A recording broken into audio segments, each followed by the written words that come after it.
Hello friends, welcome back my channel.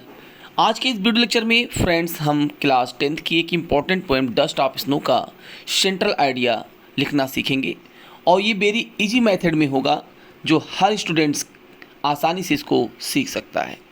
Friends, video start करने से पहले यदि आप हमारे चैनल पर नए हैं तो इसे अभी सब्सक्राइब कर बेल आइकन प्रेस कर लें, जिससे किसी भी लेटेस्ट वीडियो का नोटिफिकेशन आपको सबसे पहले मिल सके। चलिए स्टार्ट करते हैं।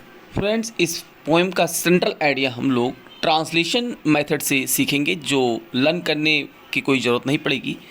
आप इसको दो तरह से याद कर सकते हैं, या तो इसको लर्न करके और या तो इसका ट्रांसलेशन बना के। तो हम इसे ट्रांसलेशन के मेथड से सीखेंगे और आप इसे चाहें तो लर्न भी कर सकते हैं। Dust of snow Kavita Robert Frost के द्वारा लिखी गई है। सबसे पहले हम इसका ट्रांसलेशन करेंगे। ये सेंटेंस एक पैसिव में है और पैसिव सेंटेंस में सबसे पहले हम ऑब्जेक्ट लिखते हैं और उसके बाद इस प्रेजेंट इंडेफिनिट टेंस का सेंटेंस है तो इज एम आर का प्रयोग करेंगे और वर्ब की थर्ड फॉर्म। तो इसमें ऑब्जेक्ट होगा the poem dust of snow, उसके बाद इज लगाइए, उसके बाद वर्ब की थर्ड फॉर्म लिखी गई है, मतलब कंपोज्ड, और किसके द्वारा? By Robert Frost. तो सेंटेंस क्या बनेगा? The poem dust of snow is composed by Robert Frost. दूसरा ट्रांसलेशन इसमें जोड़ेंगे कि यह एक साधारण और छोटी कविता है जो गहरा अर्थ रखती है। तो आपको बता दें फ्रेंड्स, ये भी एक सिंपल प्रेजेंट का जो है सेंटेंस है और इसमें सब्जेक्ट आया नहीं है। सब्जेक्ट जब आता नहीं है तो वहाँ पर हम इट या देयर का प्रयोग करते हैं।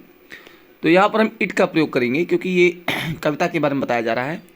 तो यह छोटी कविता है या साधारण छोटी कविता है, तो इसके लिए सबसे पहले इट सब्जेक्ट का यूज करेंगे। तो इट, उसके बाद इज एम आर में, तो इट के साथ इज लगेगा। तो इट इज एक साधारण का होता है सिंपल, एंड और छोटी कविता है, एंड शॉर्ट पोएम।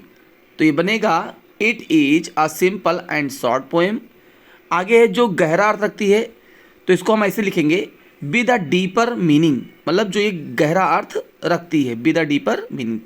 तो पूरा सेंटेंस क्या होगा? It is a simple and short poem with a deeper meaning. Next translation है, यह एक प्रतीकात्मक कविता है। तो इसका ट्रांसलेशन बनेगा कि इट इज अ, और प्रतीकात्मक का मतलब होता है सिंबॉलिक, और कविता का पोएम। तो ये बनेगा translation it is a symbolic poem. अब इस सेंट्रल आइडिया का इम्पोर्टेंट लाइन हम जो है लास्ट लाइन जोड़ेंगे और इसी लास्ट लाइन से ये हमारा सेंट्रल आइडिया कंप्लीट हो जाएगा। लास्ट ट्रांसलेशन है कि कविता बताती है कि प्रकृति में छोटे क्षण भी किसी के मूड पर सकारात्मक प्रभाव डाल सकते हैं।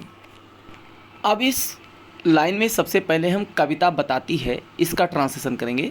तो कविता बताती है ये प्रेजेंट इंडेफिनिट टेंस का सेंटेंस है और इसमें सबसे पहले सब्जेक्ट लिखेंगे। तो कविता यहाँ जो है सब्जेक्ट है, तो लिखेंगे द पोएम, और उसके बाद वर्ब की इसमें फर्स्ट फॉर्म में एस लगेगा। तो द पोएम, और बताना का होता है टेल, तो द पोएम टेल्स, और उसके बाद की को हम, ये कंजंक्शन है जिसको डैट से जोड़ते हैं। तो द पोएम टेल्स डैट, क्या बताती है? कि प्रकृति में छोटे क्षण भी किसी के मूड पर सकारात्मक प्रभाव डाल सकते हैं।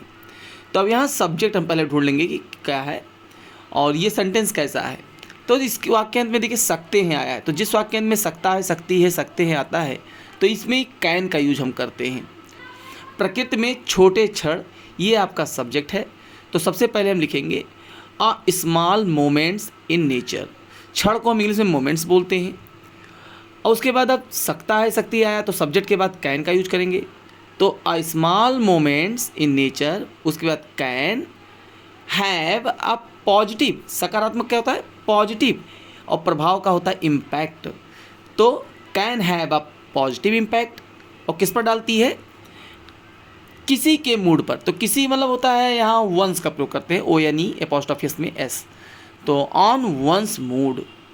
तो पूरा सेंटेंस क्या बनेगा कि the poem tells that a small moments in nature can have a positive impact on one's mood. तो इस पोएम के सभी लाइनों को हम जोड़ेंगे और इसका सेंट्रल आइडिया देखेंगे कि क्या बनकर आता है। The poem dust of snow is composed by Robert Frost, की यह कविता dust of snow Robert Frost के द्वारा लिखी गई है।